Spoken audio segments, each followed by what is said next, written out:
Well, I came in before 9/11 and before the wars jumped off, and we were being trained, not necessarily by the Vietnam cadre, but our instructors were Storms and Shields, and they were really intense.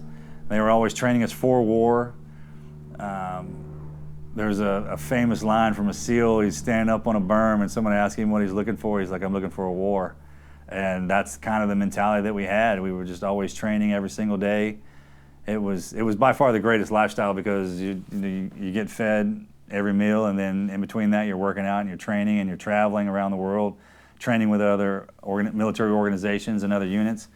And then when 9/11 went down, I remember just the vibe changed in the room. I mean, just everything, the tone changed from our leadership. I'll never forget the Master Chief poking his head in the room at us. And we were young, we were real young. We just still kind of in training, actually. Hadn't done anything really. And he goes, "Prepare yourselves, we're going to war." And I remember everything got serious. And I was thinking about this a couple days ago, the difference between before I was a wartime frog and after I was a wartime frog, and those kind of mentalities. Because there's only one way you can achieve that one state of mind, and that's when the war kicks off.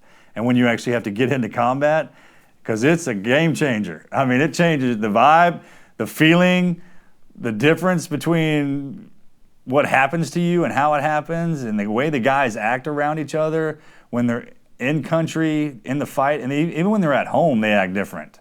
It's just everything changed for us. And I ate it up. I absorbed it. I wasn't married. I didn't have any kids. I loved every second of it. It was my life. And it was probably why I had such a hard time transitioning out. But when it was in, and we had 2 wars for 20 years. So if you weren't fighting in one, you were fighting in the other. If you weren't fighting in either of them, then you were training for both of them. And very little downtime. We were always around each other. It was a lifestyle that you'll never be able to repeat ever again, no matter how hard you try. It was definitely something I look back on that made me the man that I am today. It was difficult most of the time, but it was absolutely worth it.